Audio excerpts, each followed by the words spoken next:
with us on U.S. Bank Business Watch in this morning's Business Insight. We have a new player in town when it comes to investing in the creation of new technology jobs. Last week, Northern Kentucky University announced the launch of a business accelerator program at the new College of Informatics. The UpTech program would work with many of the area's biggest companies to help dozens of startup companies in several technology fields. This is a look inside Griffin Hall on the NKU campus.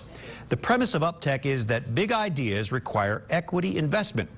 Through a competitive selection process, UpTech will invest up to $100,000 in seed capital for 10 companies. Those selected will also receive 6 months of business accelerator support through a legal, financial, and marketing mentorship team. With more on how UpTech works, Adam Caswell, a co-founder of UpTech, joins our Business Courier publisher, Jamie Smith. Thanks for being here today, Adam. Thanks for having me. Well, you guys had an exciting week last week. Big announcement out at NKU. We did. Give me, in your words, kind of a 30-second commercial about what UpTech is about. Yeah, UpTech has one clear mission, and that's to find the 50 best and brightest early-stage informatics companies in the world, bring them to Northern Kentucky, and the way that we've gone about doing that is creating the most robust accelerator program ever. We're investing up to $100,000 in each company, which is more than the national average. We're giving them 6 months of free professional services. They'll be able to call the One Riverfront Place office tower in Newport home.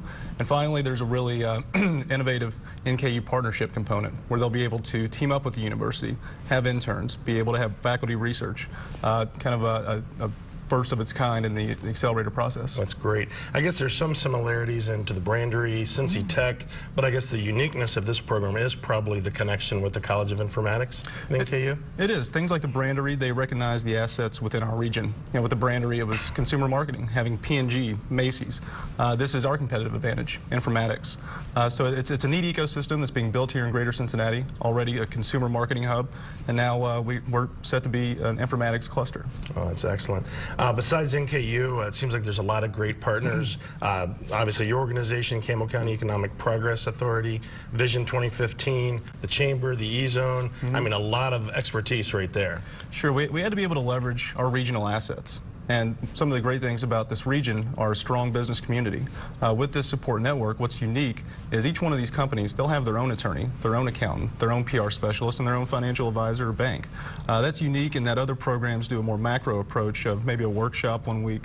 So we wanted to leverage that asset, our strong business community, and they've stepped to the plate. And additionally, you know, folks like Vision 2015, E-Zone, Triad, the Chamber, we all recognize, you know, we're at that 9% unemployment rate, but at some point it's going to come back down. It's cyclical. Right. But what are we going to invest our time and resources in? Is it going to be those minimum wage jobs, or is it going to be jobs of the future? We've put the resources in place, like the College of Informatics, to build this cluster, and this is our response to make sure that our greatest export are our smart students and bright ideas. Yeah. Well, last week on the show we had Agenda 360 on, and a lot of what we talked about was getting those jobs that they, you know, one of their big items on their agenda, and keeping young talent here. And I think the fact that you're, you know, willing to invest in these companies has to help us with both of those. I have to say, though, it seems pretty optimistic looking at your timeline. I mean, application deadline, or I guess application starts in February and ends March 1st. Absolutely. You know, we've built this program aggressively, and we plan to implement it aggressively. And we open up the applications on February 1st. It'll be a 1-month process, and then through the month of March is when we'll do our screening and our official judging of the companies to take to our investors to officially invest in. What's neat about the judging panel is, you know, we realize that we're a region still emerging in informatics. So we wanted a national panel of experts to do 2 things. One, to review these applicants, make sure that we're getting the best of the best, but secondly, to put some exposure on our region and the innovative things we're doing. So we've got an incredible panel. We have Dell, Cisco, Summa Software, CBS Studios, and then regional giants like Scripps and Procter & Gamble being able to put their eyes on this, and for these national giants, for them to see what we're doing, so that way as they continue to think about their operations in the future, they know Greater Cincinnati and Northern Kentucky is an incredible place to be. That's great. And I guess Phase 1 has it's got like five phases, so there'll be 10 companies at first. Well, I'd love to, you know, obviously once you get these companies announced, maybe get you back on here with one of those companies and kind of go through the process a little bit. Absolutely. It's exciting times to think that the 50 best early stage informatics companies are going to be calling this region home, moving here, growing here, thriving here, and putting Greater Cincinnati and Northern Kentucky's economy on the right track in the 21st century. Well, I'll be watching for it. I know just this past week alone, just watching it on social media, I mean, every other tweet I got, I think were from you guys, so I'm sure we're going to hear everything about you. Excellent. Well, thanks for having me. Thanks again for being on the show today.